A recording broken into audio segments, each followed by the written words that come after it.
Welcome back to Midnight Haven, where shadows whisper secrets, in the desert hides more than just sand and stone. As the stars shift and ancient prophecies awaken from their long slumber, a new threat emerges, a threat that challenges everything Eru thought he knew. In the last episode, the balance of power is put to the ultimate test. New priests rise with dangerous intentions. Mysterious messages appear across the desert, and a hidden force silently watches from the shadows. Eru uncovers lost fragments of the prophecy, revealing secrets tied directly to his name, realizing that the fate of the ancient chambers rests solely upon his shoulders.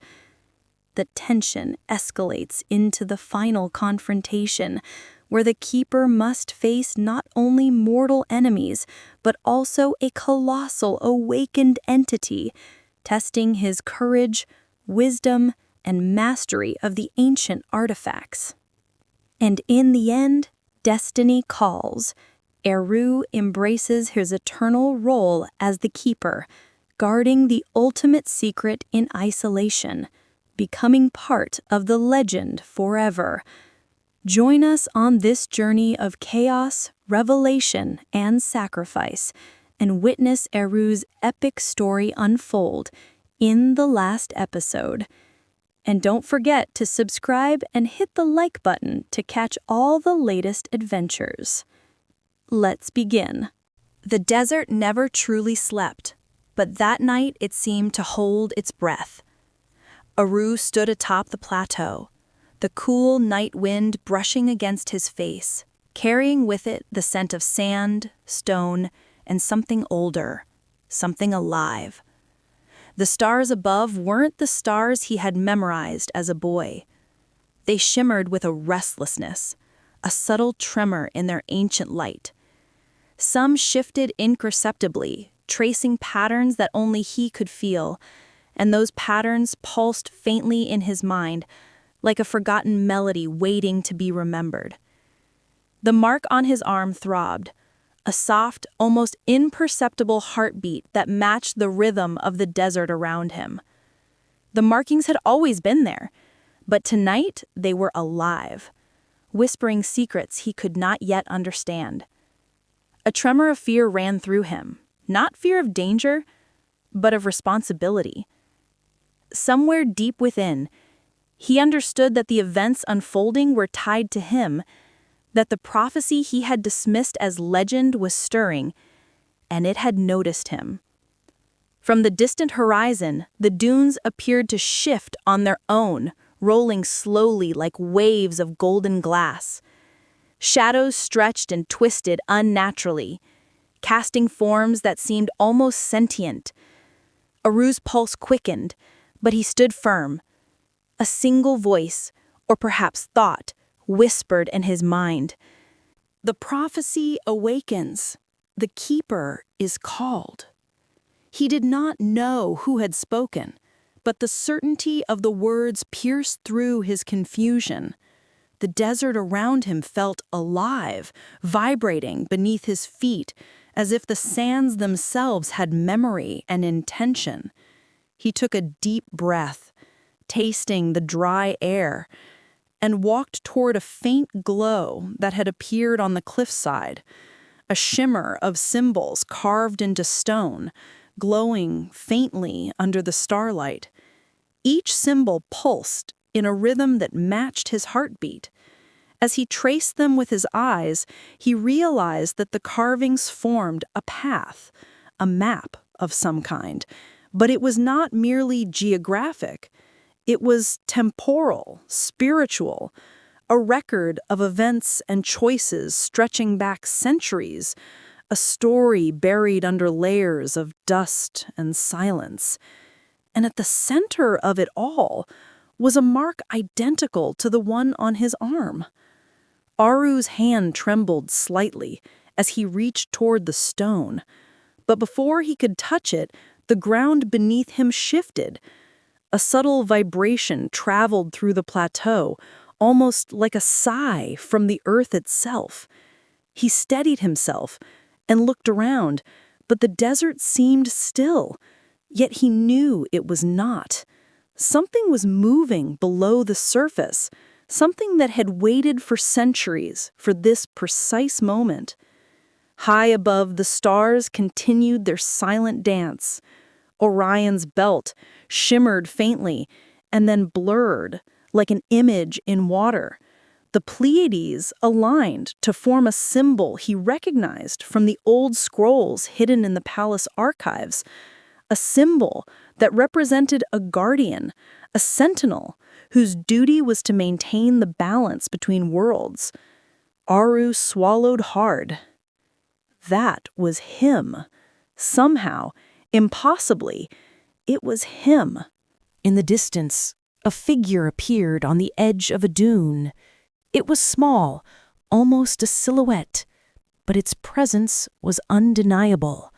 Aru could feel its gaze penetrating him, and though the figure did not move closer, he sensed that it had been waiting for him. And then, as quickly as it had appeared, it vanished, leaving only a faint ripple in the sand, a hint that something had shifted in the air itself. Back in the palace, King Menkarara felt unease creeping through the chambers like a living thing. The advisors spoke in hushed tones, the words meaningless yet urgent, and the priests had taken to whispering prayers no one else could hear. The king tried to dismiss it, to focus on matters of state, but he could not ignore the subtle tremors that ran through the very stones of his palace. Something was awakening, something old, something patient. Aru felt the first tendrils of awareness within himself stir in response to the desert. He knew he should be afraid, yet he was not. It was not courage. He did not feel brave. It was recognition, a deep, primordial understanding that he was part of something larger, something that had existed long before him and would continue long after. He was a conduit, a vessel, a keeper. The stars above blinked in unison. The carvings glowed brighter, casting pale light onto the plateau. Aru stepped closer, feeling the hum of the earth rise through the soles of his feet, through his bones. It was a song without sound, a rhythm that he felt in the marrow of his body. He realized, with a shock, that the desert, the stars, the wind, and even the shifting dunes were all communicating with him, not with words, but with energy, intention, and memory. I am the one, he thought, almost involuntarily, the one it calls. The words felt foreign, yet entirely true, etched into him by some invisible hand. A sudden gust of wind swirled around him, lifting grains of sand into intricate patterns, symbols of power and warning alike. The desert was alive in a way he had never understood before. It had been waiting, and now it had found him. For a moment, he allowed himself a breath, a pause, a chance to look at the horizon. There, faintly glowing, was the outline of something ancient and monumental, a structure older than the pyramids, older than memory, a place hidden beneath layers of stone and time. And he knew instinctively, this was where the first step of the prophecy would lead him. He did not know what awaited, nor what dangers or revelations lay ahead, but he understood that from this moment, nothing would be the same. The buried prophecy had begun to stir, and with its stirring, the world itself had begun to shift. Aru tightened his grip on the staff he carried, feeling the vibrations hum through the wood, through his hand, through his very soul. The desert watched, the stars watched, And somewhere, deep beneath the sands, something older than the ages opened its eyes. The dawn of new turmoil had begun. The first hints of morning light had not yet reached the horizon, but the desert was already stirring with a life Eru had never imagined. Each grain of sand seemed to vibrate subtly underfoot, as if aware of his presence. He traced the glowing symbols along the cliff, feeling them pulse with an almost conscious rhythm. Every line, every curve seemed to tell a story, a warning, or perhaps a prophecy yet to be fulfilled.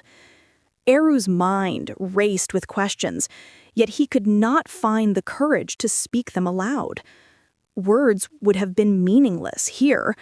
Only the silence, only the subtle hum of the earth could communicate the magnitude of what was happening.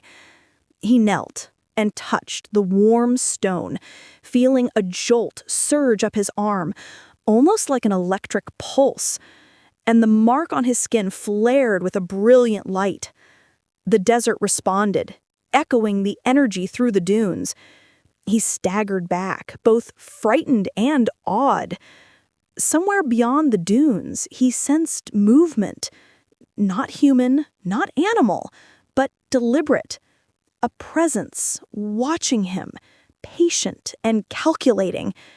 It was as though the desert itself was alive, a sentient being waiting for him to take the first step toward a destiny he could not yet comprehend. Eru swallowed, trying to steady his racing heartbeat. He whispered, "I'm ready," to no one in particular, though he knew the words were meaningless. The voice that had spoken in his mind would not respond to speech. It demanded action.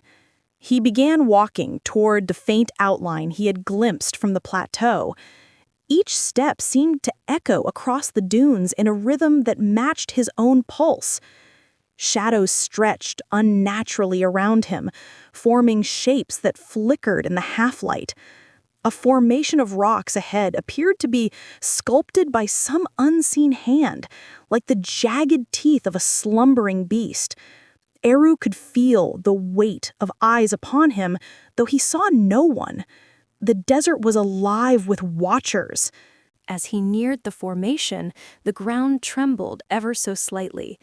Not enough to knock him off balance, but enough to remind him that the sands of the desert had memory, that the earth itself remembered every moment of history, and that history was now aware of him.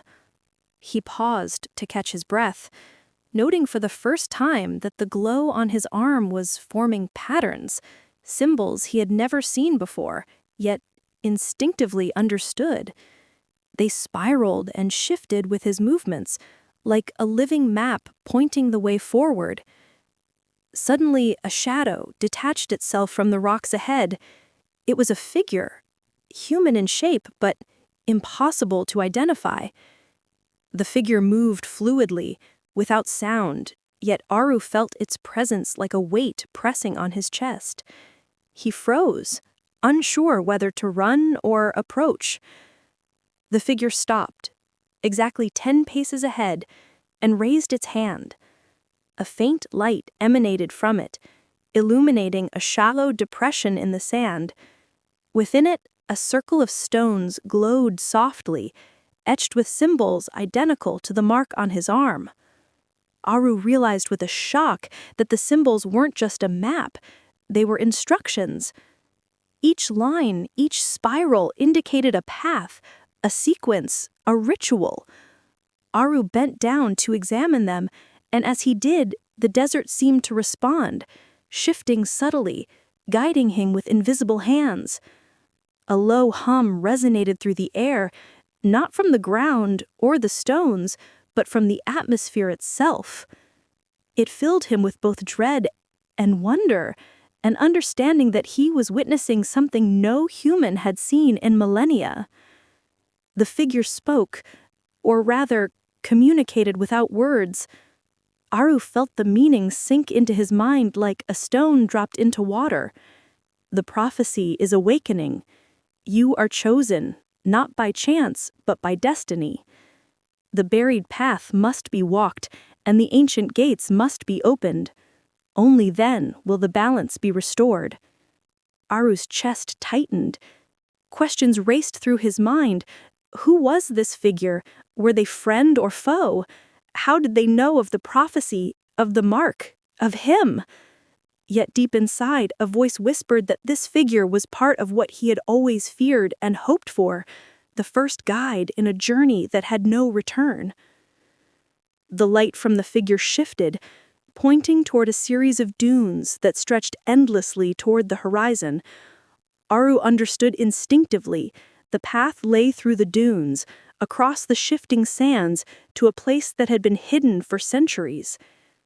The thought of venturing alone terrified him, yet he felt compelled, drawn by a force he could not resist. He adjusted the strap of his satchel, which contained a few essentials he had taken with him, and stepped forward. The dunes welcomed him, their curves and ridges moving subtly to accommodate his passage. Shadows shifted around him, forming shapes that hinted at ancient guardians, beings of sand and spirit who had awaited his arrival for generations.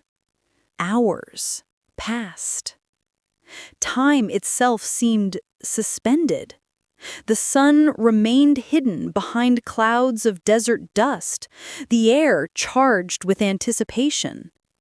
Every step forward was a negotiation with the earth, a careful balance between caution and instinct.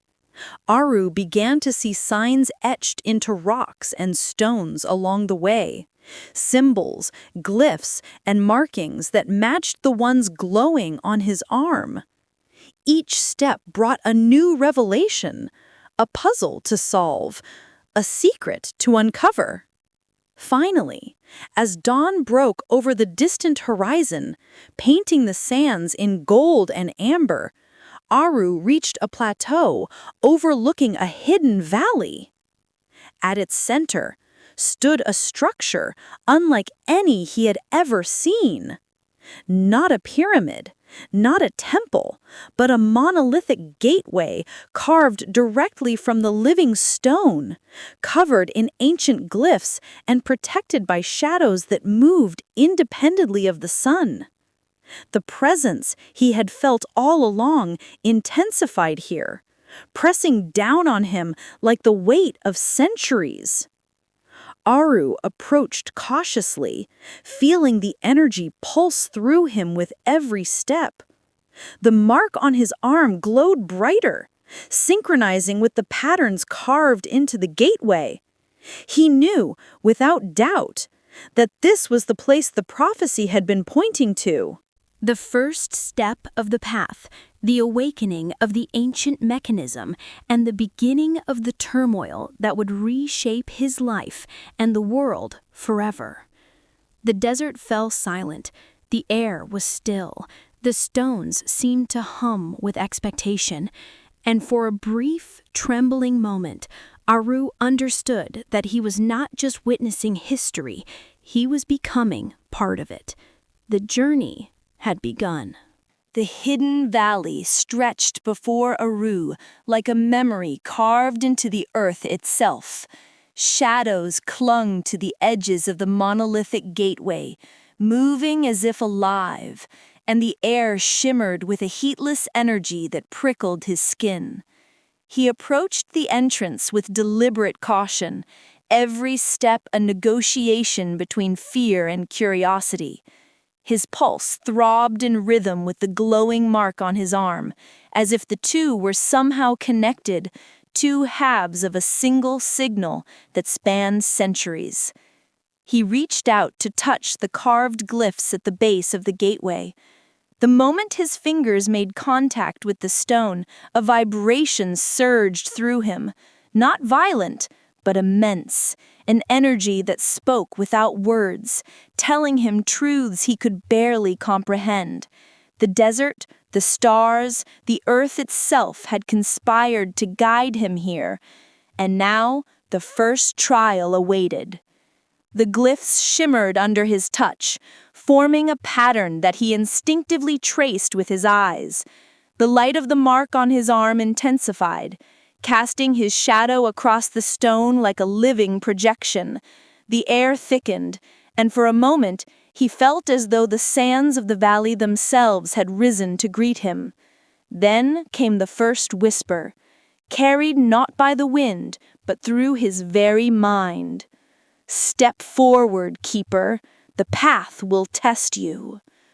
Aru inhaled deeply, steeling himself. He stepped through the gateway, and the world shifted. The valley behind him vanished, replaced by a cavernous space carved entirely from stone, its walls etched with thousands of glyphs and symbols, each glowing faintly with a spectral light. The air was thick with the presence of something ancient, a consciousness that had slept for eons and now stirred because of him. The chamber's floor was uneven, covered in geometric patterns that seemed to rearrange themselves with every movement he made. Shadows moved independent of the light, forming shapes that resembled guardians, beasts, and faces that were both human and otherworldly. A low hum filled the space, vibrating through the walls and into his bones.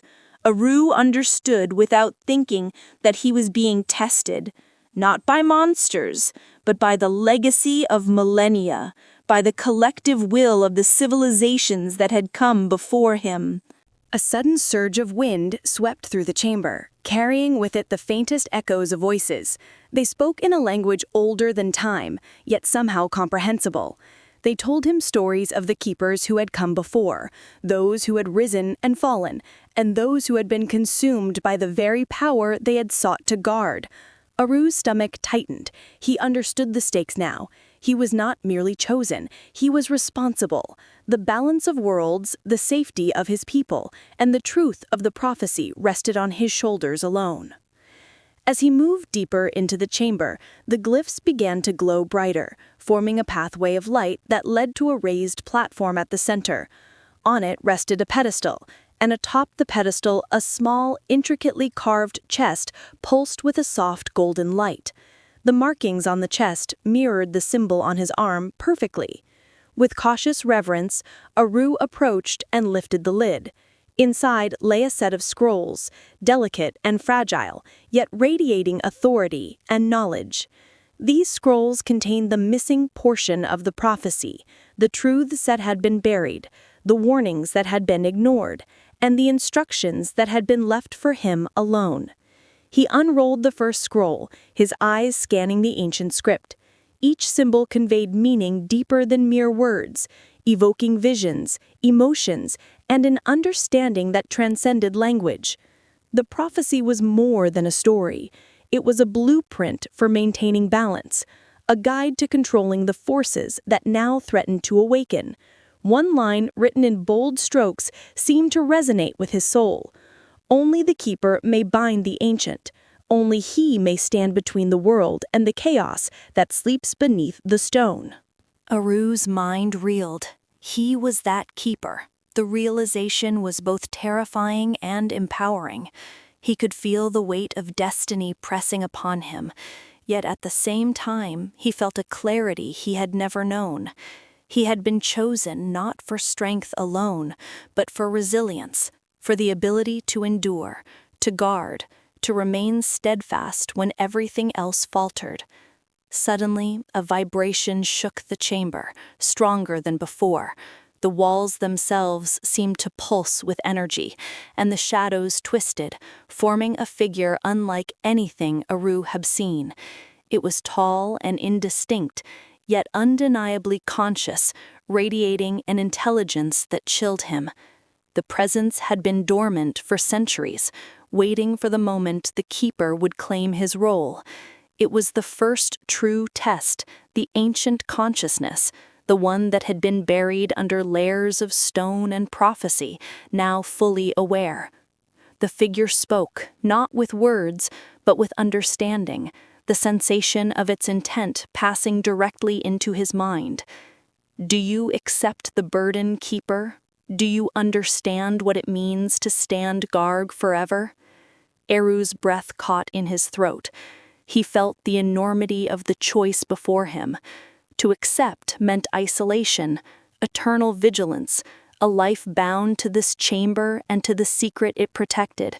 To refuse would unleash forces he could not comprehend, would endanger countless lives, and could perhaps doom the world itself. He paused, feeling the hum of the chamber, the pulse of the desert beyond, and the ancient wisdom of the scrolls beneath his fingertips. His hand hovered over the chest, then rested firmly on the top of the scrolls. "I accept," he whispered aloud, though the sound barely carried. It was more than words. It was a vow, an alignment of will with destiny. The shadows recoiled slightly, then relaxed. The hum of the chamber softened, becoming a steady rhythm that matched his heartbeat. The figure faded, leaving only the echo of its presence, a reassurance that the keeper's choice had been acknowledged. The chest closed gently, as though sealing the covenant he had just made. Eru stepped back, surveying the chamber. The glyphs on the walls now shone with a soft, steady light, as if recognizing him as their master. The path he had followed had only been the beginning. The real journey was eternal. He knew he could never leave this place, for the secret he now guarded was too dangerous, too powerful. But it was not a prison. It was his purpose. He moved toward a small alcove at the far end of the chamber, where a stairway led downward into darkness. With a steadying breath, he descended, feeling the air grow cooler and heavier. At the base of the stairs lay the core of the chamber, a small room carved from stone, perfectly contained, lit by an eternal, dim glow. Here he would remain, not as a prisoner, but as a sentinel. His life would belong to the secret he now protected, his existence intertwined with the fate of the world. For a long moment he simply stood, absorbing the enormity of his choice.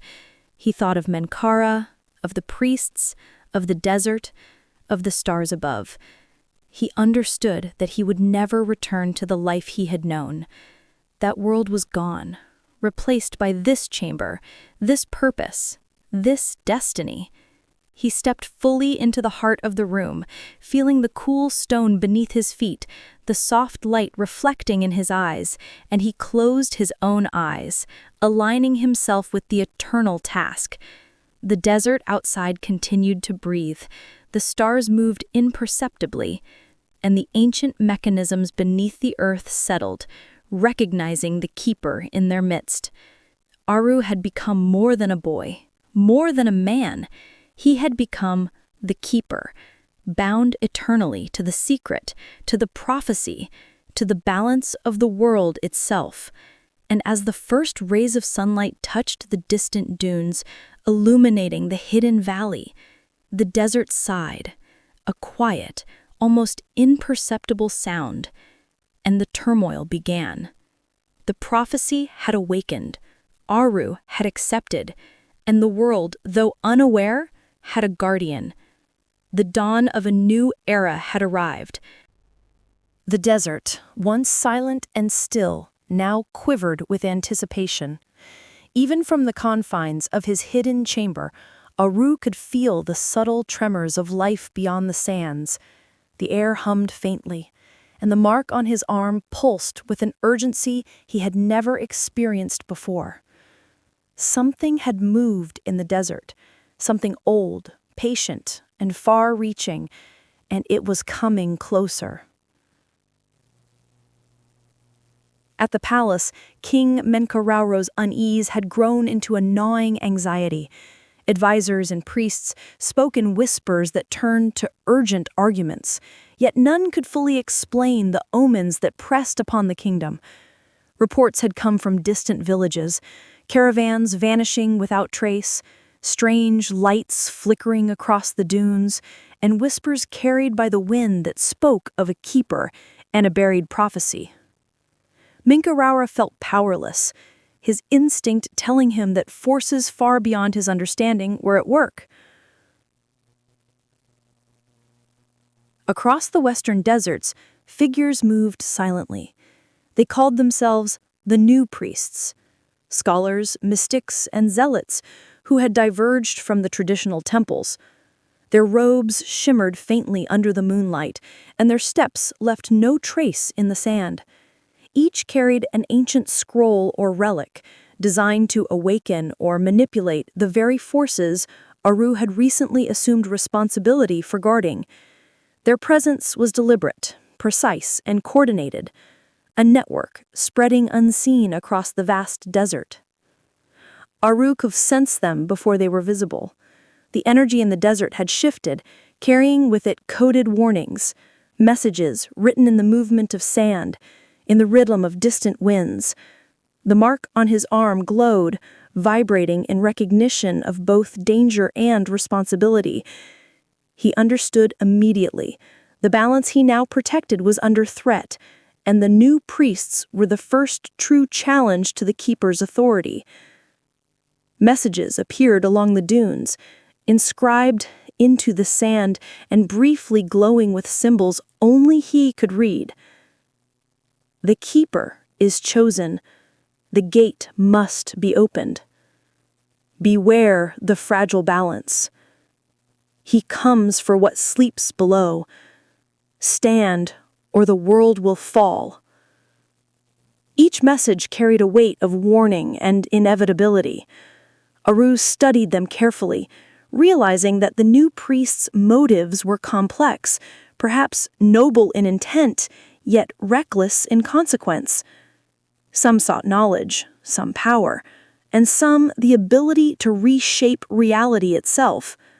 All were united in their pursuit of what had been buried.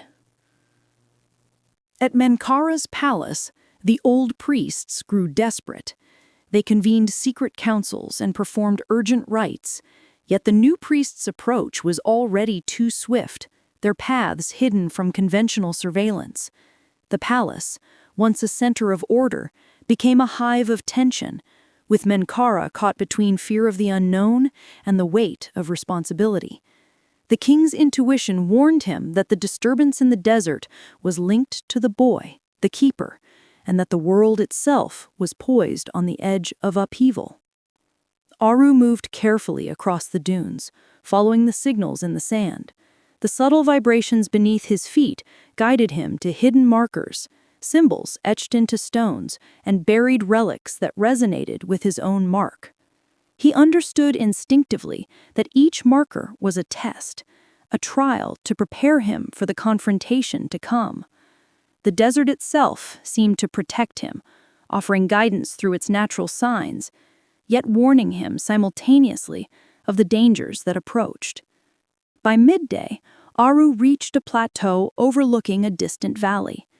There, faint but unmistakable, were traces of the new priest's passage, temporary camps, glowing glyphs etched into rocks, and the faintest trail of disturbances in the sand.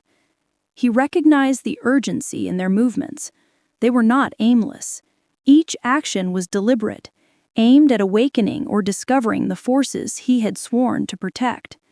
From his vantage point, he could see the desert stretching endlessly, each dune a silent observer. The new priests were skilled, but he was the keeper. Their messages, their presence, their subtle manipulations, all were signals he could read, understand, and counter. But he also knew that patience would be as important as action. Confronting them prematurely could awaken powers even he might not control. Hours passed. The sun climbed high, the heat shimmering off the sand, but Aru's focus never wavered. Each faint pattern in the sand, each whisper carried by the wind, was a sign, a guide, a warning. The desert was alive with knowledge, and he was its vessel. He felt the energy of the hidden valley ahead, a place where the first real challenge would manifest. The new priests approached simultaneously from multiple directions, their presence converging on the valley. Some carried staffs, others scrolls, and a few moved with hands outstretched, fingers tracing patterns in the air. Their objective was unmistakable. They sought what had been buried, the mechanism Aru now protected. And though their intentions were shrouded in secrecy, the danger was clear. Aru stepped forward, moving with a fluidity born of instinct and necessity. He allowed the desert to guide him, the vibrations beneath his feet aligning with the pulse of his mark. The first messages from the sand were no longer fleeting. They became persistent, forming coherent instructions that guided his approach. The trials were beginning.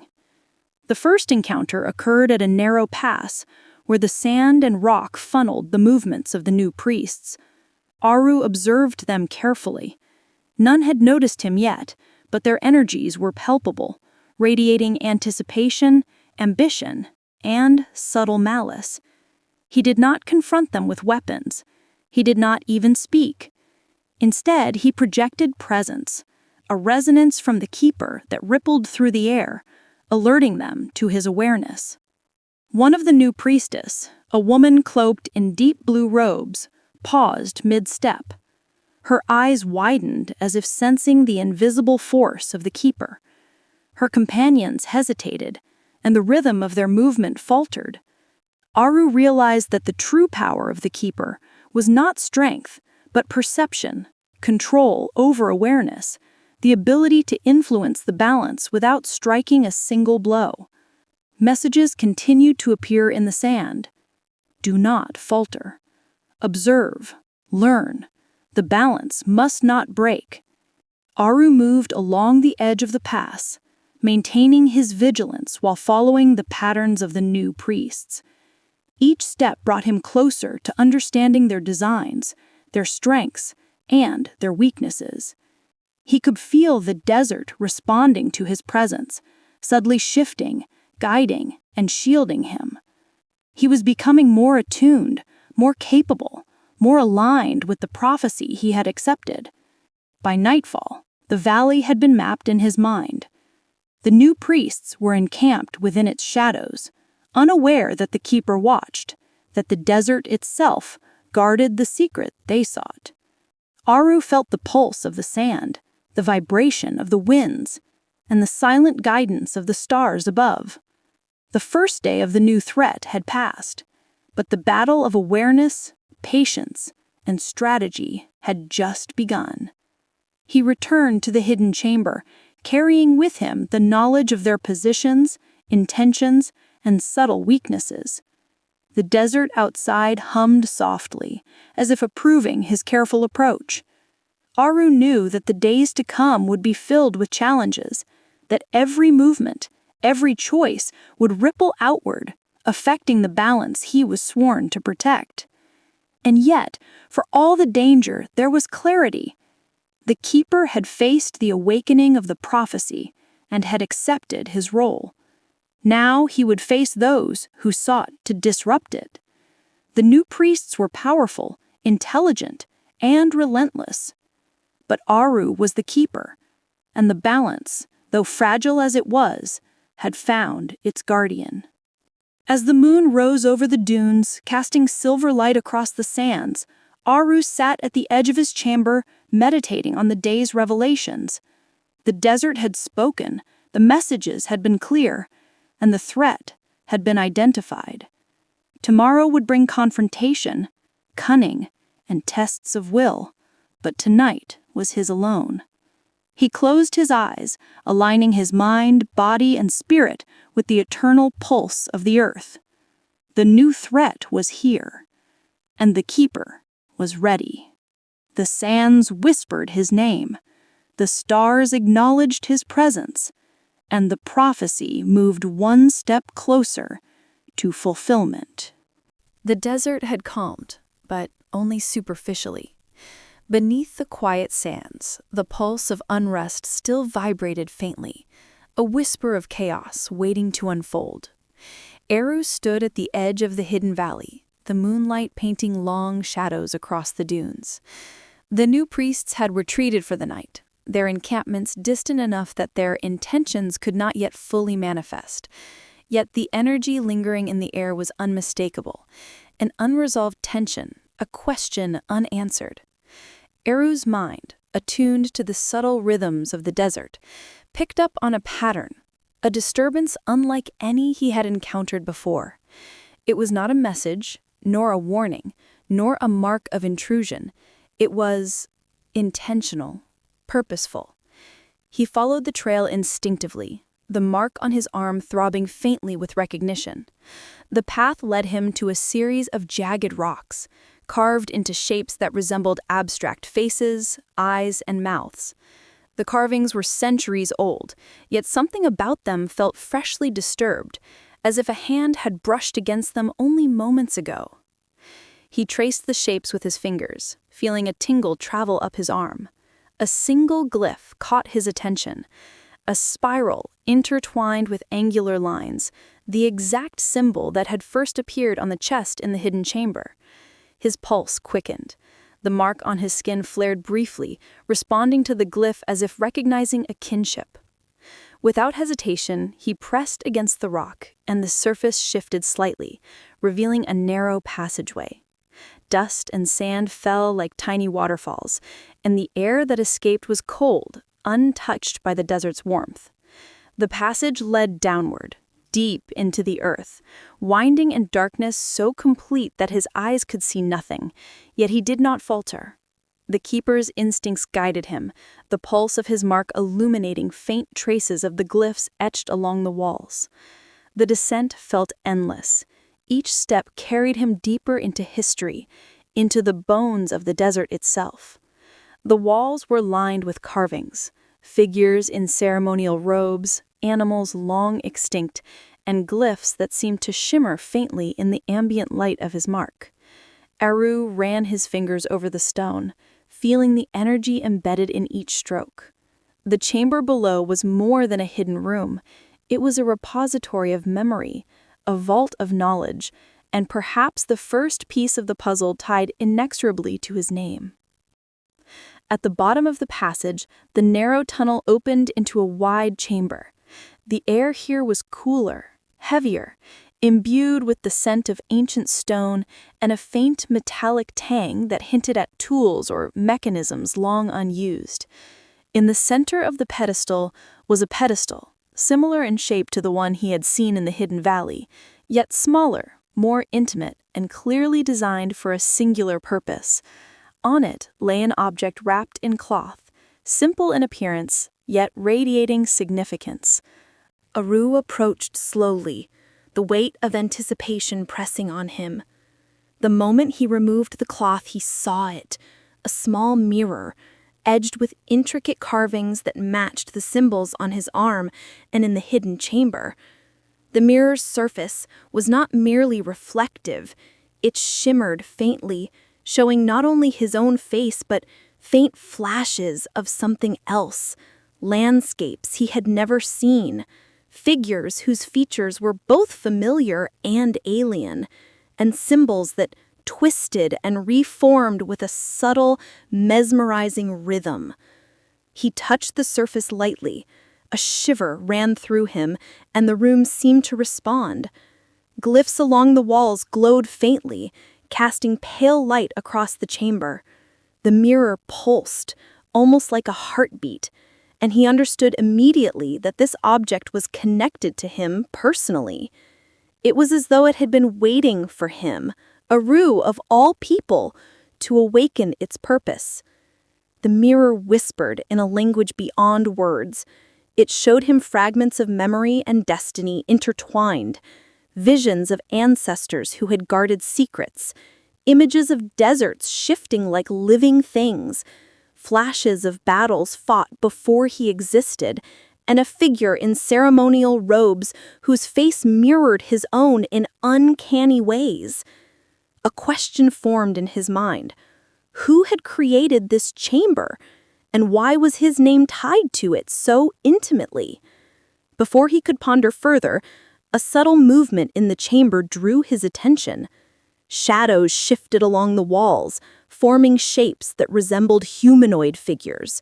They were not solid, but composed of light and darkness intertwined, flickering like distant flames. One of the figures stepped forward, clearer than the rest, its form familiar, yet indistinct. The symbol of the spiral intertwined with angular lines appeared upon its chest, glowing faintly in response to his mark. Aru realized with sudden clarity that the chamber was alive in some way, not with creatures, but with memory and intent. The mirror was not merely a reflective surface.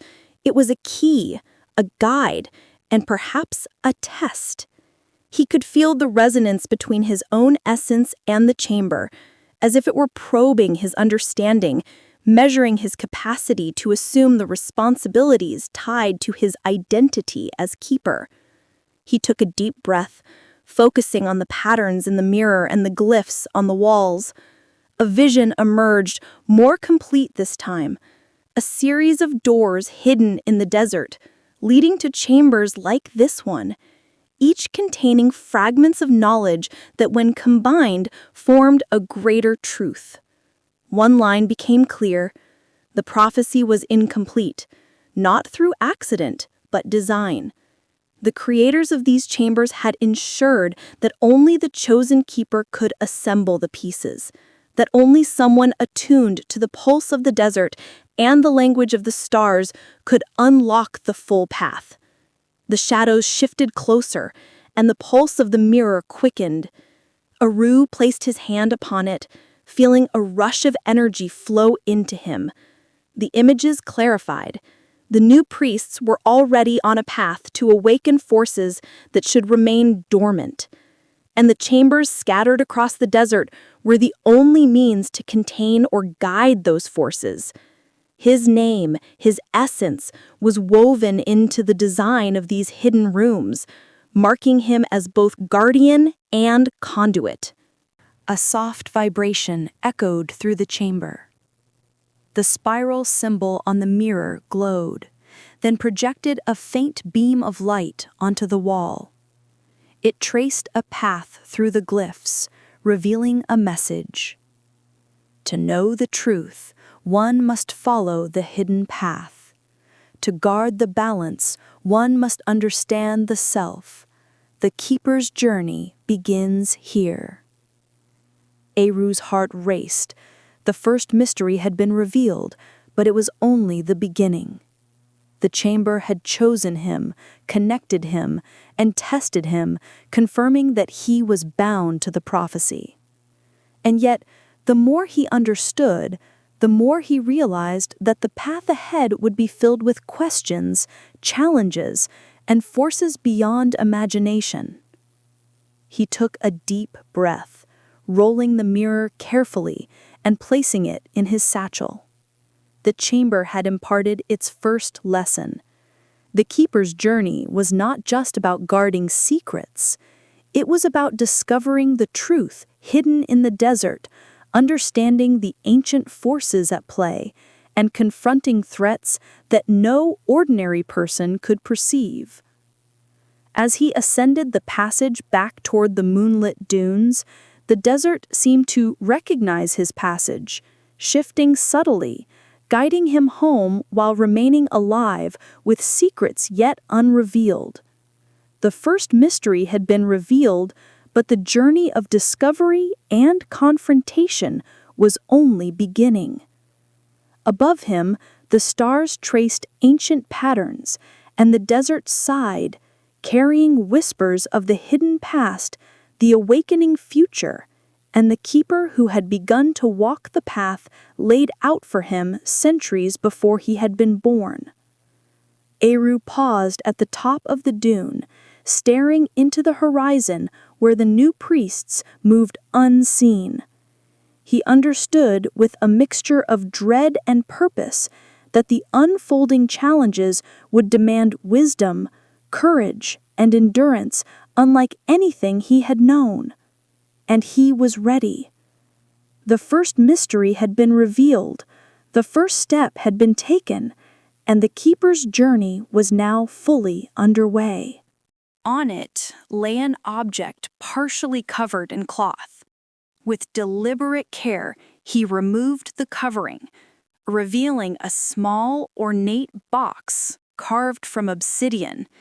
Its surface shimmered faintly in the dim light, and intricate symbols, spirals, lines, and glyphs decorated its edges. The moment he touched the box, a low vibration passed through the chamber. The inscriptions along the walls shimmered in response, revealing hidden lines of text.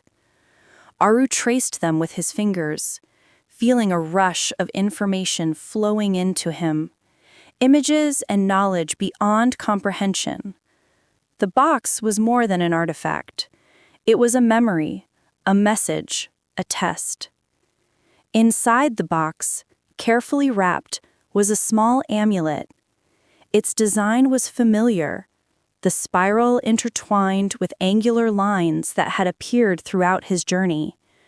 As he held it, the amulet pulsed in harmony with his heartbeat, and visions flared in his mind. Landscapes of ancient deserts, ceremonial rituals, guardians who had come before him, and figures shrouded in robes. The new priests, their faces obscured, their intentions unclear. The chamber seemed to breathe, responding to his awareness.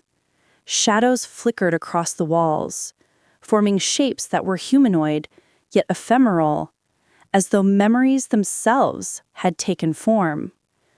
One shadow moved closer, distinct from the rest, and Aru realized it was guiding him toward a small alcove in the corner. Within it lay a scroll, sealed and inscribed with the same spiral glyph. He opened it carefully, reading the intricate symbols. The scroll detailed rituals, warnings, and a map of hidden chambers scattered across the desert. Places like this one, repositories of knowledge, each containing fragments of a larger truth. The keeper, it said, was chosen to connect these fragments, to guard the balance, and to face those who would awaken what should remain dormant. He absorbed every detail. The scroll also contained a warning. The new priests sought these chambers too, but for their own purposes. Their presence was a test, their actions a potential disruption of the delicate balance he had sworn to protect. One misstep could awaken forces beyond control, unraveling centuries of careful guardianship. Suddenly, a sound echoed from the tunnel, a faint, deliberate movement. Aru tensed, gripping the amulet. Shadows stretched along the walls as the new priests appeared, their silhouettes flickering in the dim light. They had found the entrance. Their leader, a tall figure in blue robes, stepped forward, raising a hand as if to command the chamber itself. Aru understood instantly. He could not engage with weapons. The keeper's strength was in awareness, in alignment with the desert and the prophecy. He focused, projecting calm and presence, a silent signal that he was the chosen guardian. The new priests hesitated, their advance slowing, as if the air itself resisted their intrusion. The leader spoke, not aloud but through intent, reaching into Aru's mind with a probing force. "We seek the fragments. You cannot stop destiny. Surrender the path and the knowledge, keeper." Aru countered silently, aligning his will with the pulse of the desert. "This path is not yours. The balance cannot be bent for ambition." The air thickened, tension crackling like static. The shadows around the chamber shifted, responding to his assertion. The new priests faltered, then withdrew slightly, testing, probing. The first encounter had begun, a confrontation not of blades or battle, but of will, of alignment with forces far older than either party. Aru understood that the journey of discovery was inseparable from confrontation. The first mystery had been revealed, yes, but now he had to protect it, defend it, and prepare for the challenges that the new priest's ambitions would bring. The chamber pulsed gently, acknowledging his awareness and his claim as keeper. He replaced the scroll carefully, securing the amulet and mirror in his satchel. Rising, he retraced his steps through the tunnel, feeling the weight of purpose settle more heavily on his shoulders. The desert outside welcomed him back, shifting subtly to obscure his path from those who would follow. He paused at the crest of a dune, looking toward the horizon where the new priests had retreated. Their presence remained a constant threat, but he had gained knowledge, guidance, and the first true understanding of his role. Aru exhaled a mixture of relief and determination filling him. The first mystery had been revealed, but the journey had only begun. The new priests would continue their pursuit, testing him in ways he could not yet imagine. Yet he was ready. The keeper's path had begun, and each challenge, each fragment of truth would prepare him for the trials ahead. The desert whispered around him, the sands shifting with unseen motion. Stars traced ancient patterns above, as if watching the unfolding journey. And Aru, keeper of secrets, bearer of the prophecy, stepped forward into the night, ready to confront both mystery and threat alike. The valley led him to a cluster of ancient stones, each etched with symbols he now recognized as warnings, directions, and fragments of knowledge. He knelt beside them, placing the mirror upon the sand, and watched as the surface shimmered. Images flickered across its surface, glimpses of distant chambers, maps of secret passages, figures who had come before him, and the new priests moving with deliberation across the dunes. The mirror pulsed, and the chamber of his mind expanded with understanding. The spirals intertwining with angular lines, the symbol etched across every artifact he had found, were not merely marks. They were keys, conduits of energy, guides to understanding. Each artifact he possessed was a fragment of a larger system, a network of hidden chambers designed to preserve knowledge, maintain balance, and test the keeper's resolve. A sound reached his ears, faint yet deliberate, a whisper carried by the wind. It was a voice that spoke without words, a vibration that resonated directly in his consciousness. The balance must be preserved. Knowledge must not fall into unprepared hands. The keeper must act. Aru's grip tightened on the amulet. He understood the message. The new priests were not merely seekers, they were catalysts, and their ambitions, if unchecked, could unravel centuries of careful guardianship. His role was now clear. He must locate and protect every hidden chamber, every fragment of truth, before they could interfere. Moving through the valley, he traced patterns left in the sand, ancient markers, subtle glyphs, faint imprints of footsteps. Each step, each observation reinforced his connection to the desert and the prophecy. The journey was no longer simply about discovery. It was about vigilance, preparation, and foresight. The keeper must anticipate threats before they materialized, understand intentions before actions were taken, and move with the precision of both instinct and intellect. Hours passed, and the horizon began to lighten with the first pale hues of dawn. Aru's thoughts were focused, sharp, attuned to the rhythm of the desert.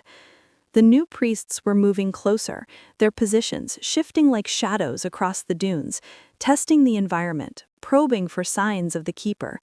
He could feel their curiosity, their ambition, their desire to uncover what had been hidden. Yet their approach was cautious. They did not yet realize the full extent of the keeper's awareness. In a shallow hollow, Aru found the final clue of the night, a set of footprints, fresh and deliberate, leading toward a concealed stone slab. The glyphs on the slab pulsed faintly in response to his amulet. He pressed his hand to the stone, and it shifted slightly, revealing a narrow tunnel descending further into the earth. This was the next chamber, the continuation of the path the first mystery had opened. Descending into the tunnel, he felt the pulse of the artifacts intensify. The mirror, the amulet, and the scroll resonated together, creating a harmony that guided him deeper. The walls were lined with carvings depicting guardians, ceremonial rituals, and figures who had walked the path before him. Each image seemed to watch him, assessing his readiness, affirming his role, and warning of the trials ahead. At the end of the tunnel, a small chamber awaited him. In its center stood a pedestal, this one larger and more imposing than the last. Upon it rested a crystal sphere, clear yet swirling with faint luminescence, as if containing a miniature desert within it. Aru approached, the artifacts in his satchel thrumming in resonance with the sphere.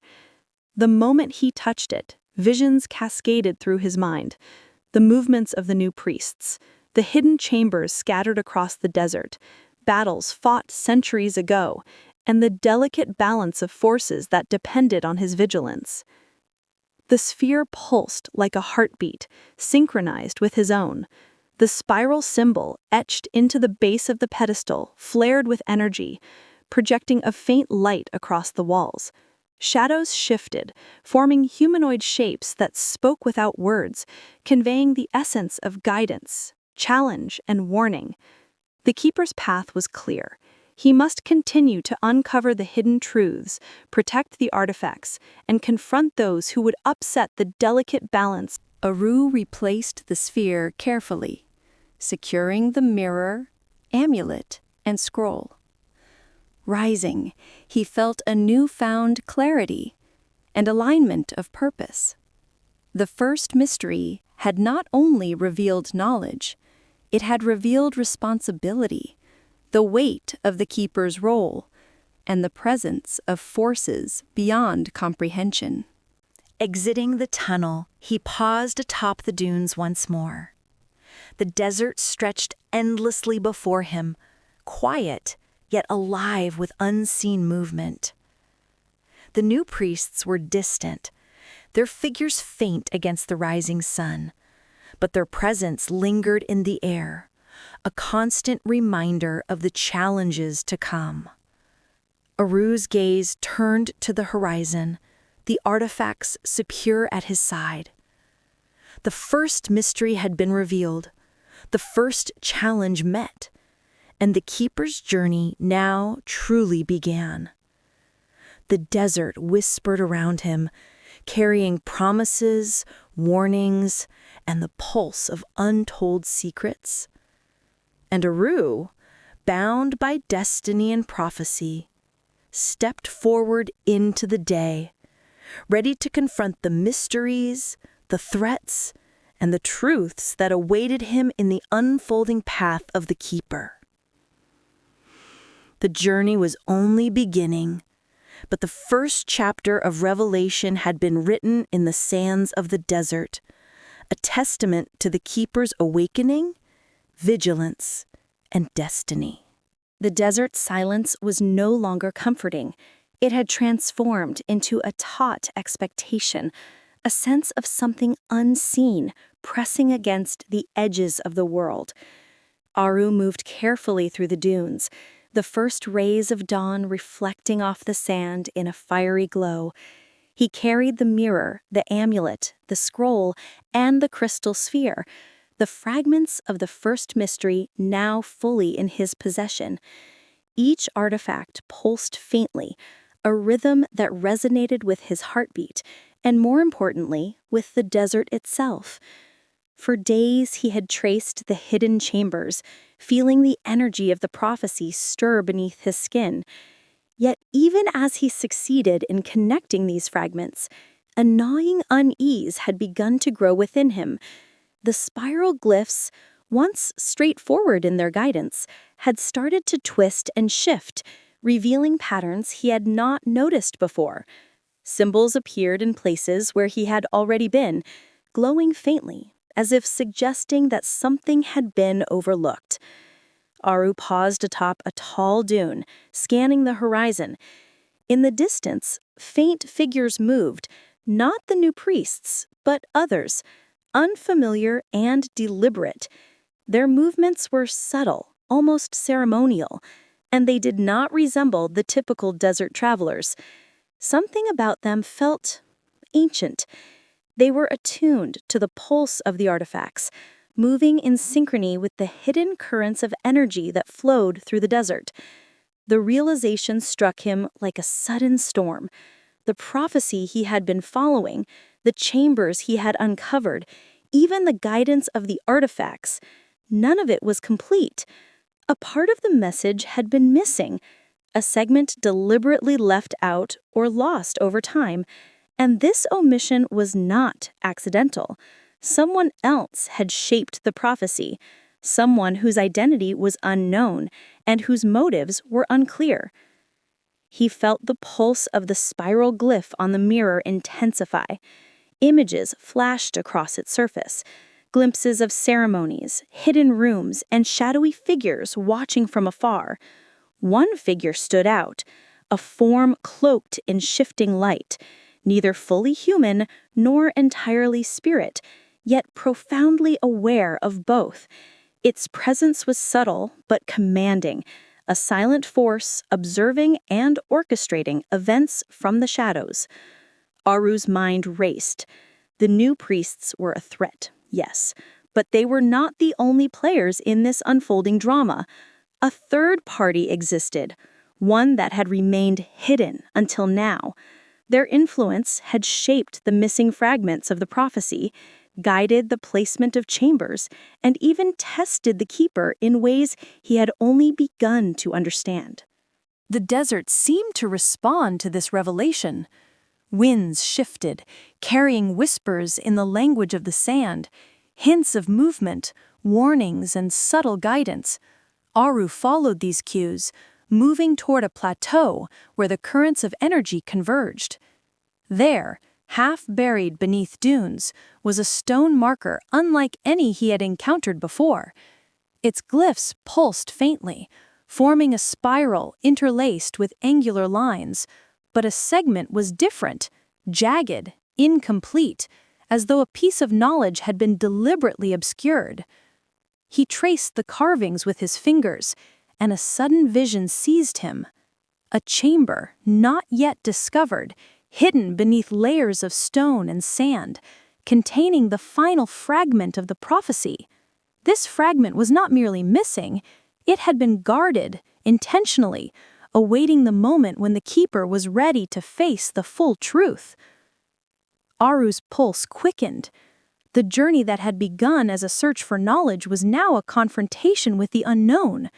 The third party, whoever or whatever they were, had anticipated his path, shaping the trials, testing his judgment, and guarding the final revelation. The missing portion of the prophecy was no accident. It was a key, a puzzle, and a challenge all at once. He descended the plateau carefully, following faint traces in the sand that seemed to pulse in recognition of his presence. The desert guided him, subtle shifts in the dunes forming pathways, revealing markers, and warning of hidden dangers. Each step was deliberate, each movement calculated. He had become one with the desert, and the desert with him. At the base of the plateau, a narrow fissure in the rock revealed a descending passage. Dust fell silently as he entered, the air cooler, heavier, filled with the scent of stone untouched for centuries. Carvings lined the walls, depicting guardians, celestial alignments, and figures performing rituals with the artifacts he now carried. One symbol in particular pulsed with recognition, the spiral intertwined with angular lines, but now joined with an additional glyph he had never seen before. The glyph radiated a subtle, commanding energy. It was clear that this chamber, like the others, had been constructed not only as a repository of knowledge, but as a test. The third party had ensured that only someone attuned to the artifacts, the desert, and the pulse of the prophecy could navigate its secrets.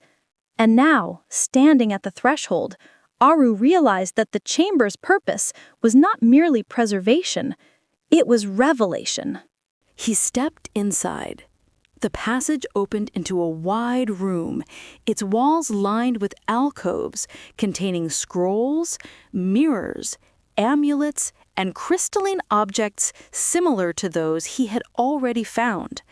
At the center of the room was a pedestal, larger and more imposing than any before, supporting a stone tablet inscribed with symbols that glowed faintly under his gaze. Aru approached cautiously. The tablet contained the missing fragment of the prophecy, a series of instructions, warnings, and revelations that connected every chamber, artifact, and event he had encountered. It detailed the balance of forces, the purpose of the keeper, and the existence of the third party, a force beyond the new priests, orchestrating events from the shadows. As he read, the chamber pulsed with energy, responding to his recognition of the tablet. The spiral glyph on his arm flared brightly, and the artifacts he carried vibrated in resonance. The third party's presence became tangible, a subtle pressure in the air, a sense of observation and judgment. They had been watching, guiding, and waiting for the keeper to arrive at this moment. Suddenly, a faint sound echoed through the chamber, a whisper carried by the stone, unintelligible yet unmistakable. The words did not form in the human tongue, yet their meaning was clear. The keeper has arrived. The path is revealed. The balance awaits your choice. Aru's mind raced. The missing fragment of the prophecy was more than knowledge. It was a responsibility. It revealed the third party, the extent of their influence, and the stakes involved. The balance he had been guarding was now clearer, yet more complex than ever. The new priests were a threat, but this third force, hidden and deliberate, was the true architect of destiny. He understood that the journey ahead would not only test his skill and courage, but also his judgment, intuition, and ability to navigate a web of forces beyond comprehension. The keeper's role was now fully defined, yet the path remained treacherous. He must confront the new priests, uncover the full extent of the hidden chambers, and understand the motives of the third party, all while maintaining the delicate balance the prophecy demanded. Aru's pulse steadied. The desert outside remained silent, yet alive with energy, ready to guide him. He secured the tablet in his satchel, aligning it with the mirror, amulet, scroll, and sphere. Each artifact now pulsed in unison, a symphony of power, knowledge, and responsibility. The spiral glyphs, once fragmented and incomplete, now formed a coherent network of meaning, connecting the past, present, and future.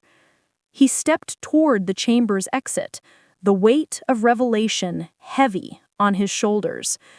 The desert awaited him, vast and eternal, filled with hidden paths, chambers, and mysteries yet to be discovered. The new priests would continue their pursuit, but now he had knowledge, guidance, and the awareness of a third force influencing the prophecy. The first twist of meaning had been revealed. The prophecy was incomplete. The chambers were interconnected, and the third party existed as both guardian and challenger. Aru understood that the keeper's journey had entered a new phase, one where perception, wisdom, and courage would determine the outcome of forces far greater than himself. He paused atop the dune outside, gazing at the horizon where the desert met the sky. The sun rose slowly, casting long shadows and painting the sands with fiery hues. The spiral glyphs across his artifacts pulsed in harmony with the desert, signaling alignment, awareness, and purpose. The keeper had discovered the twist of meaning, yet the journey ahead promised even greater challenges. With a deep breath, Aru began moving across the dunes once more. The first mystery had been revealed, the first threat identified, and the first twist of meaning uncovered. But the prophecy was far from complete, and the forces shaping the desert, the chambers, and his destiny were only beginning to reveal themselves. The keeper walked forward, determined, aware, and ready to confront the truth, the threats, and the hidden powers that lay ahead in the unfolding saga of the desert, the prophecy, and the eternal balance. Aru descended the dunes with a heightened awareness. The desert seemed almost alive, whispering secrets of the hidden paths, shifting the sands to mark trails, and signaling dangers he could sense but not yet see.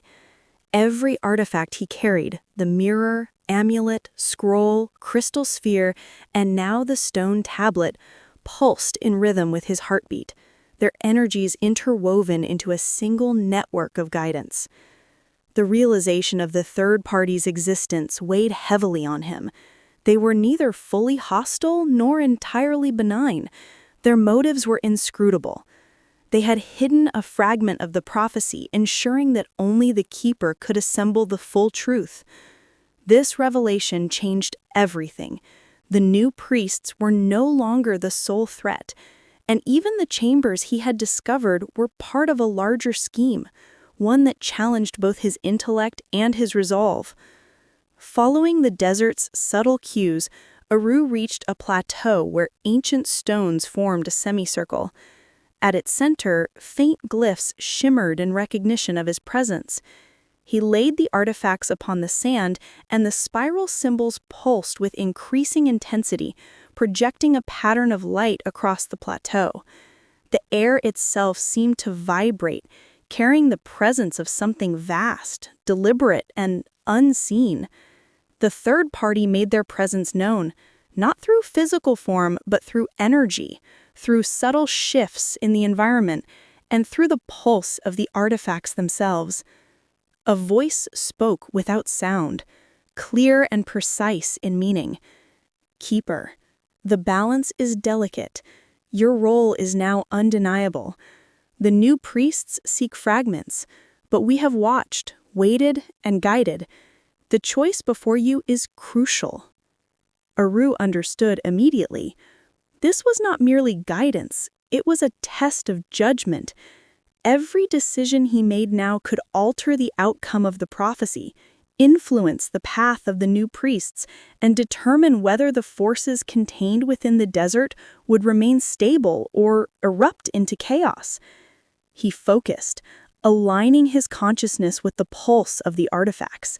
Images flashed before him, chambers hidden beneath dunes, secret rituals performed centuries ago, guardians who had preceded him, and the new priests moving deliberately across the sands, unaware that the keeper was fully aware of their approach. And then the figure of the third party appeared, not solid, but composed of energy and light, observing, guiding, and judging. The message became clear. The third party had shaped the prophecy to test the keeper, to reveal the truth only when Aru was ready to comprehend it fully. The missing fragment was not merely lost, it was intentionally hidden, a final piece required to understand the entirety of the balance. Aru's role was no longer just to uncover the chambers, it was to interpret, integrate, and act upon the knowledge, safeguarding it from misuse. The desert around him shifted subtly. Winds carried the faint whispers of ancient languages, the movement of sands revealing hidden markers, and the pulse of the spiral glyphs intensified. The keeper's responsibility was now fully defined. He must protect the chambers, confront the new priests, and navigate the influence of the third party, ensuring the delicate equilibrium of the prophecy. Aru collected the artifacts and continued across the dunes, each step deliberate, each movement guided by instinct and the energy flowing from the items he carried. He felt a connection not only to the desert, but to the history embedded within it. The builders of the chambers, the original guardians, and the enigmatic third force shaping events from the shadows. By midday, he arrived at a hidden hollow where the sand shifted differently, revealing the outline of a large stone structure beneath. This was the chamber indicated by the missing fragment. Its entrance was concealed by centuries of drifting sand, but the glyphs pulsed, resonating with the artifacts in his possession. He cleared the sand carefully, revealing a doorway carved with intricate spirals, angular lines, and a new symbol, one that appeared to bridge the missing segment of the prophecy with the rest. Entering the chamber, the air was cooler, filled with the scent of untouched stone. The walls were lined with alcoves containing scrolls, mirrors, amulets, and crystalline spheres similar to those he had previously found. At the center, a pedestal supported a stone tablet inscribed with the missing portion of the prophecy. As he approached, the spiral glyph on his arm flared brightly, and the other artifacts vibrated in harmony. The tablet revealed the final truth. The balance of the prophecy depended on the keeper's ability to act wisely, the interconnectedness of all chambers, and the role of the third party in guiding but not controlling the unfolding events. It detailed the responsibilities of the keeper, the potential threats posed by the new priests, and the measures required to ensure that knowledge did not fall into unprepared hands. Suddenly, the chamber pulsed with energy. Shadows formed along the walls, humanoid yet ephemeral, carrying the essence of the third party's presence. They did not speak, but communicated a profound truth. The keeper's journey was both a test and a safeguard. Every choice, every action, every alignment with the prophecy would shape the destiny of the desert and all who sought its hidden knowledge. Aru absorbed the knowledge fully, understanding that the twist of meaning, the revelation of the third party, and the missing fragment was crucial. The prophecy was now complete, yet more complex than ever. The keeper's path required vigilance, courage, and wisdom beyond measure. He replaced the tablet carefully, aligning it with the other artifacts. The spiral glyphs pulsed, projecting a faint pattern of light that seemed to map the entire desert, connecting chambers, hidden paths, and sacred sites.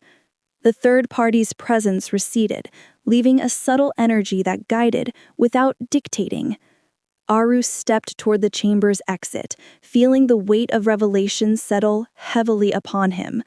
The desert outside remained silent, yet alive with potential. The new priests would continue their pursuit, but now he had full awareness, the missing fragment, and the knowledge of the third party's guidance. Standing atop the dunes, Aru gazed at the horizon. The sun painted the sands with golden light, and the spiral glyphs pulsed in harmony with the desert. The twist of meaning had been revealed. The prophecy was complete, the chambers interconnected, and the keeper's role fully defined.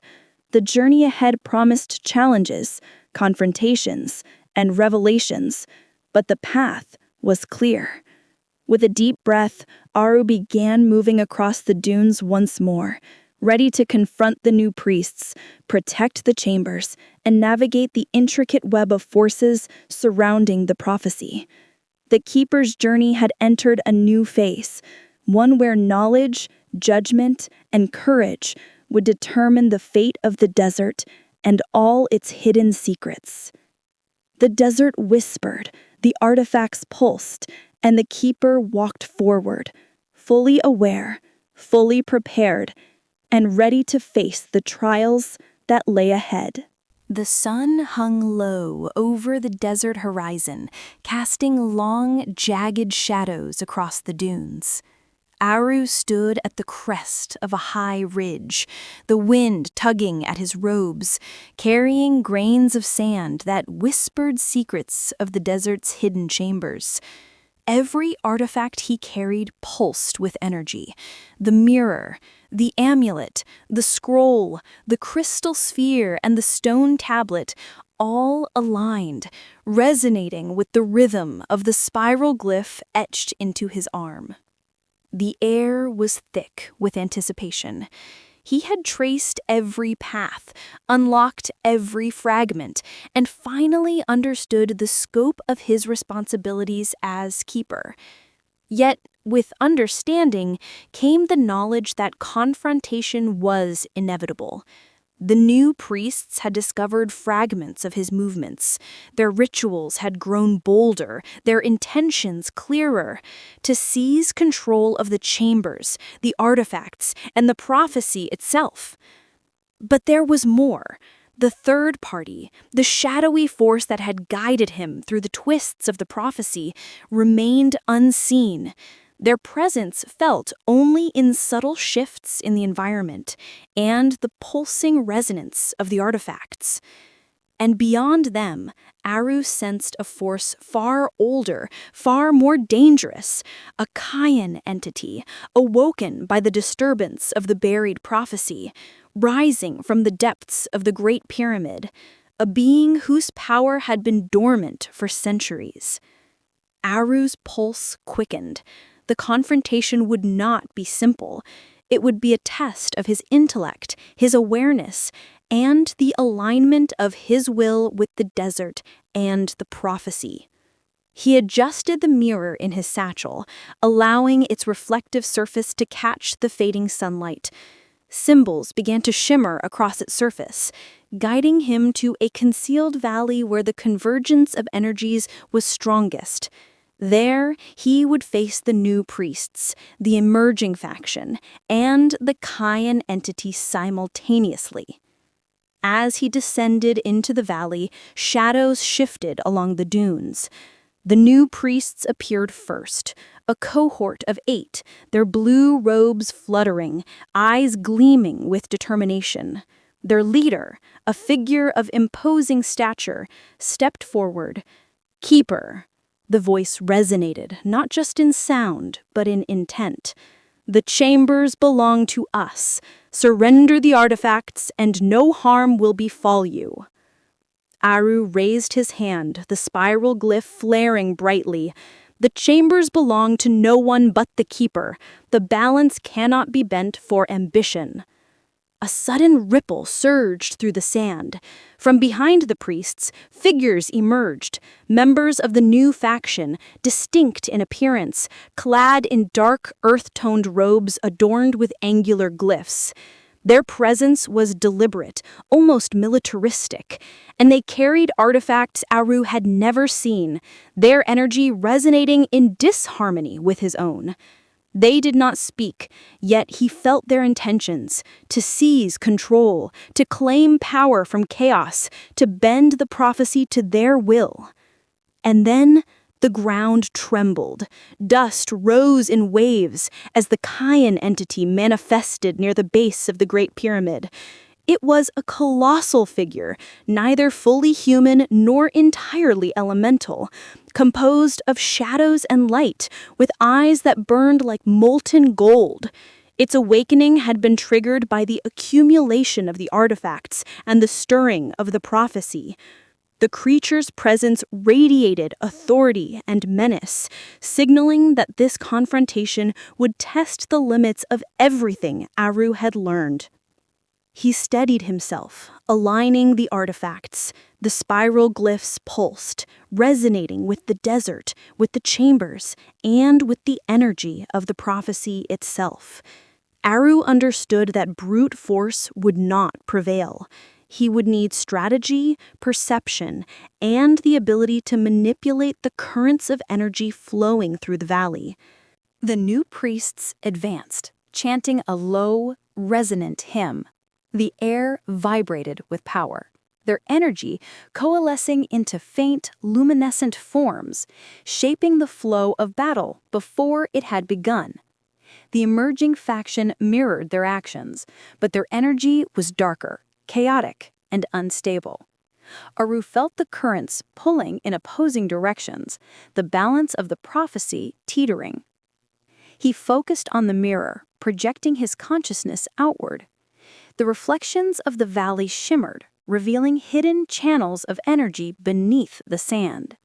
He traced these channels, aligning them with the artifacts in his possession, creating a network of protective resonance.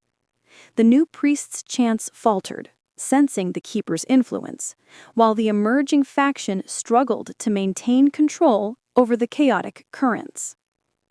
The Kayan entity roared, a sound that reverberated through the desert, cracking stones and sending sand swirling. Its intent was clear: to reclaim the power of the prophecy, to dominate, to awaken the latent energies within the chambers. Aru's pulse synchronized with the spiral glyph on his arm. Every artifact thrummed, every energy channel aligned. He was the keeper. He was the anchor. He raised the amulet, its glow intensifying, casting light that wove through the currents of the valley, connecting the artifacts and the chambers. The new priests hesitated, their chants breaking rhythm. The emerging faction recoiled slightly, their control slipping. The Kayan entity shifted, eyes narrowing, recognizing the presence of a force equal to its own. Aru stepped forward. His voice was calm, resonant, amplified by the alignment of the artifacts. This is the balance. You will not disrupt it. The Kayan entity lunged, shadows twisting and striking. Aru's hand hovered over the mirror, reflecting and refracting the energy, creating protective barriers.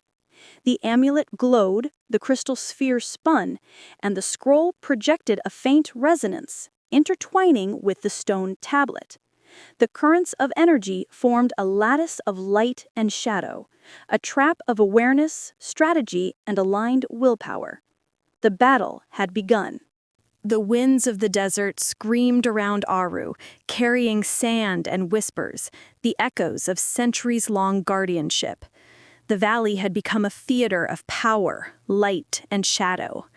The new priests surged forward, their chants amplifying, but Aru's lattice of energy intercepted them, deflecting waves of concentrated force. Each attack was precise, calculated. He could sense the trajectory of each chant, each movement, and he mirrored them with the artifact's combined resonance. The emerging faction attacked from the sides, wielding artifacts that radiated unstable energy. Their movements were aggressive, but chaotic. Aru projected the power of the spiral glyph, weaving a protective network that absorbed, deflected, and redistributed their strikes. The valley itself seemed to bend to his will. The dunes shifted subtly, the currents of sand forming barriers, channels, and conduits that enhanced his defenses while weakening his opponent's attacks. The Kivan entity, colossal and terrifying, moved with predatory grace. Its shadowy tendrils struck like living lightning, attempting to disrupt the lattice. The ground quaked beneath its weight, stones shattering, sand erupting in towering spirals. Aru met the assault with the crystal sphere, spinning it rapidly. It projected a field of focused light, counteracting the Kion's shadows and stabilizing the currents around him. The mirror reflected the entity's energy, fracturing it into harmless rays of light. Aru's mind raced. Every opponent was connected. Every artifact influenced the flow of power. He realized the confrontation required more than defense. It required synchronization. He extended his consciousness through the spiral glyph, linking all artifacts, the chambers, and the currents of the valley into a single network. The new priest's energy faltered, the emerging faction's attacks splintered, and the Kivan entity hissed, confused by the cohesion of forces it could not dominate. The keeper's power surged. He projected the amulet's light outward, focusing it on the center of the valley. The stone tablet, now glowing faintly, pulsed in response. Symbols aligned, a lattice of energy stretched from dune to dune, connecting the valley, the artifacts, and the guardians who had long since passed, their presence resonating in the resonance field. Aru spoke aloud, his voice steady and commanding. "The chambers are protected. The balance will not be broken. You cannot claim what is not yours to claim." The new priests attempted a final concentrated strike, their combined energy forming a column of light aimed directly at him. Aru's mirror reflected it, fracturing the beam into countless shards. Each shard was redirected into the desert, harmlessly dispersing across the dunes. The emerging faction, seeing their attack fail, attempted to regroup, but the lattice of energy constrained them, leaving them immobilized and powerless. Then, the Kivan entity made its final move. It charged, tendrils coiling like serpents, aiming to strike directly at Aru. He met it with the full resonance of the spiral glyphs, projecting the combined power of all artifacts. The valley exploded in light and shadow, energy and counter-energy colliding with deafening intensity. The Kivan entity shrieked, its form destabilizing as the harmonized lattice overpowered its assault. The Keeper advanced, unyielding. With the final surge of energy, he anchored the lattice to the chambers, the artifacts, and the prophecy itself. The Kayan entity dissipated into light and shadow, retreating to the depths from which it had arisen, leaving only echoes in the desert wind. The new priests, broken in spirit and drained of energy, retreated, disappearing into the dunes. The emerging faction fled, realizing that their ambitions could not overcome the Keeper's mastery. Eru stood alone in the valley, the dust settling, the sun now high above, casting its light across the transformed sands. The valley, once a battlefield of immense forces, was silent, calm, and stable. The prophecy's balance had been preserved, the chambers secured, and the threats neutralized. He looked at the artifacts, each pulsing faintly, their energy harmonious once more. The spiral glyph on his arm had become radiant, a beacon of the Keeper's power and responsibility. The desert, vast and eternal, seemed to acknowledge his victory, winds carrying a whisper of approval, recognition, and solemnity. The confrontation was over, yet the victory was not one of triumph in the conventional sense. It was the affirmation of duty, the confirmation of his role, and the understanding that the Keeper's path was eternal. There would be no rest, no permanent peace, only the ongoing responsibility to guard the prophecy, the chambers, and the secrets of the desert. Eru collected the artifacts, securing them carefully. He gazed toward the horizon, where the Great Pyramid rose in majestic silence. Within it lay the ultimate chamber, the place where the Keeper's fate would be fully realized. He knew what must come next. The prophecy's final trial awaited, not in the form of battle, but in the acceptance of destiny, the eternal vigilance that defined the Keeper. With a steady step, he began his journey toward the pyramid, each movement deliberate, each thought focused. The desert stretched endlessly around him, the sun casting long shadows, the wind carrying whispers of the ancient guardians. The Keeper walked forward, fully aware of the weight he bore, fully prepared to fulfill the responsibilities that came with the title. The final confrontation had ended, yet the Keeper's journey was far from over. The balance had been restored, yet the ultimate trial, the acceptance of eternal guardianship, awaited within the heart of the pyramid. And Eru, the Keeper, was ready. The sun had dipped below the horizon, casting long shadows across the sands of the desert. Aru stood at the base of the Great Pyramid, the artifact secured in his satchel, the spiral glyph on his arm glowing faintly in rhythm with his heartbeat. The valley behind him was silent, the echoes of battle now a distant memory.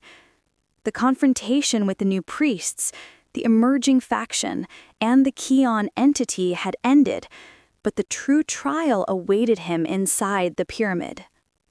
Aru gazed up at the massive stones, each one etched with ancient glyphs that seemed to pulse with recognition. The entrance loomed before him, dark and inviting, carrying the scent of centuries-old stone and the faint hum of hidden energy. This was the final chamber, the heart of the prophecy, where the keeper's fate would be solidified. Stepping inside, the air grew cooler, dense with the weight of history. Shadows danced across the walls, cast by the faint luminescence of embedded crystals. Aru felt the presence of the third party, subtle but undeniable, watching, guiding, and assessing. Their role was no longer one of mystery. Their presence confirmed that the final trial was not a test of strength, but of acceptance. He descended a narrow passageway that led deeper into the pyramid. The walls were lined with alcoves containing artifacts similar to those he carried, each pulsing faintly, resonating with the energy of the prophecy. The spiral glyph on his arm flared brighter, guiding him toward the central chamber. The air thrummed with energy, a harmony of power, knowledge, and eternal responsibility. At the chamber's center, a stone doorway awaited, carved with the spiral and angular glyphs that had become familiar. Beyond it lay a small, dimly lit room, stark yet sacred.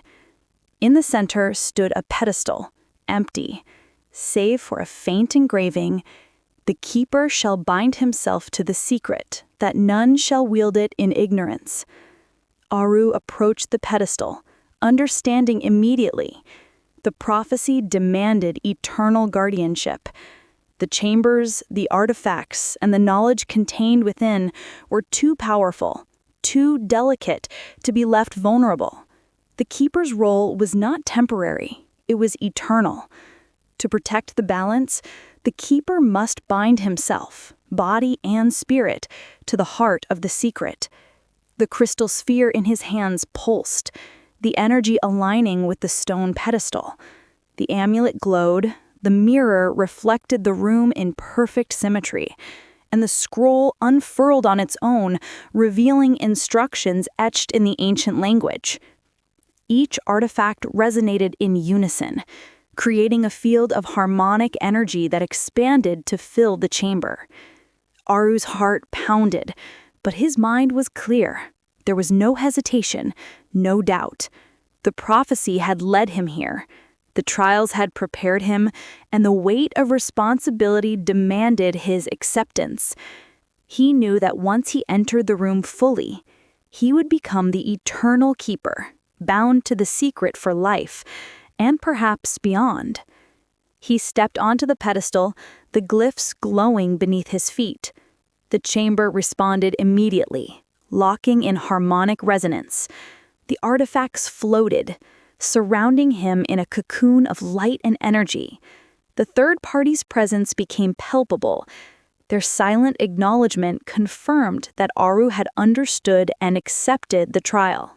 The spiral glyph on his arm flared one final time, connecting with every artifact, the chamber, and the hidden energies of the pyramid. Aru felt a surge of power, understanding, and connection. He was no longer merely a human. He was keeper, guardian, and witness to the eternal secret. As the energy settled, Aru realized the full extent of his fate. The room was perfect, secure, and impenetrable. Yet it was also a prison. He could not leave. He could not relinquish his role. To protect the knowledge, he must remain, watching, guarding, and preserving the balance for all time. Aru's breath slowed, a calm acceptance washing over him. This was not punishment, it was destiny. He had trained, struggled, and fought to reach this point. Now he would become part of the story, inseparable from the secret he had sworn to protect. The chamber breathed with a rhythm older than memory. Every stone, every artifact, every spiral glyph resonated in harmony with Aru's heartbeat. The realization of eternity settled upon him. He was not merely guarding the secret, he was becoming inseparable from it. Every choice, every thought, every breath would now be entwined with the knowledge that must never fall into unworthy hands.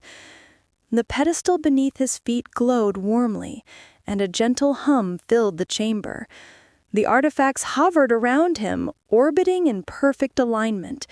The crystal sphere projected faint constellations on the walls, symbols of past keepers, guardians long gone whose energy still lingered within the pyramid. Aru's gaze lingered on them, feeling their presence, their silent approval, their acknowledgement of the path he had chosen.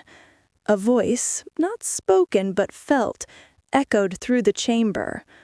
Aru, keeper, do you accept the burden, the solitude, and the eternal vigilance required to preserve the secret?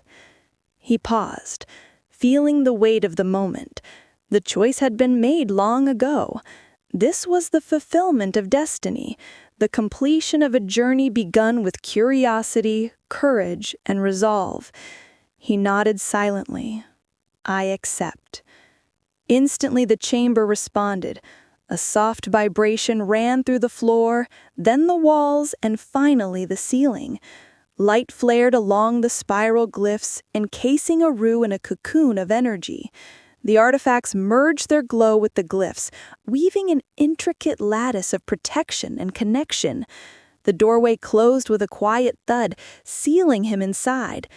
He understood clearly there was no turning back. He was bound to the room, the pyramid, and the secret itself. He would see the world only through the echoes of energy, through the pulse of the artifacts, and through the knowledge that his vigilance was eternal. The keeper was no longer a man. He was the embodiment of the secret, a living guardian, eternal and resolute. Time became meaningless. Hours, days, and centuries blurred together. The chamber was perfect, secure, and infinite. Yet it was also isolation, a cage formed of duty and destiny. The desert outside continued. The sun rose and fell, but Aru remained within, a sentinel against chaos, a watchful presence that no one could breach. He moved through the chamber, touching the artifacts, feeling the flow of energy and history. Each touch connected him deeper to the pyramid, the prophecy, and the lineage of keepers before him. He felt their guidance, their lessons, and their approval. He was not alone, though solitude would be his companion. He was part of something greater than himself, a story, a legend, a living myth. The spiral glyphs on the walls flared intermittently, a silent reminder of his oath. He could not leave, could not abandon his post, could not allow the secret to fall into careless hands. Yet he did not resent his fate. He had chosen this path, embraced it fully, and understood its necessity. His life, his purpose, and his existence were now singularly focused on protection, preservation, vigilance. The artifacts pulsed gently around him, their energy now intertwined with his own. He could sense the chambers across the desert, the flow of magic through hidden tunnels, the subtle shifts in balance. His awareness extended beyond the room, beyond the pyramid, beyond time itself. Though physically confined, his consciousness was vast, connected to the legacy he now upheld. Aru sat upon the pedestal, the light of the spiral glyphs bathing him in warmth. He thought of the battles, the trials, the revelations of the prophecy, and the confrontations with forces beyond comprehension. Every challenge had led to this moment. Every struggle had prepared him for eternal guardianship. And now, he embraced it fully. In the silence, he whispered to himself, I am keeper. I am the guardian. I am the eternal witness. The room pulsed once more, as if acknowledging his acceptance. The third party, the unseen guides, the ancient energy that had shaped the prophecy seemed to settle into quiet satisfaction. The secret was safe, the balance preserved, and the keeper had become its living embodiment. Outside, the desert continued its endless cycle of wind, sun, and shadow. But inside the pyramid, Aru existed beyond time, a sentinel, a legend, a myth, and unwavering sentinel for all time. The door remained closed, the chamber remained silent, and Aru, the keeper, accepted his fate with calm resolve, becoming a part of the legend he had long sought to protect.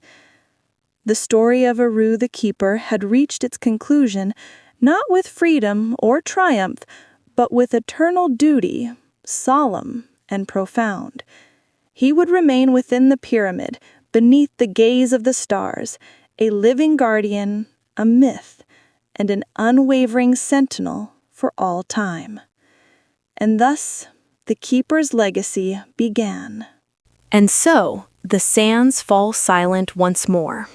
In a world where legends rise and destinies collide, Aru's journey reminds us that some secrets aren't meant to be solved, only guarded. His sacrifice becomes the final echo in a story written across stars, stone, and time. Thank you for joining this journey through Midnight Haven. If you enjoyed this episode, don't forget to like, subscribe, and share to keep the story alive. Until the next midnight, stay curious.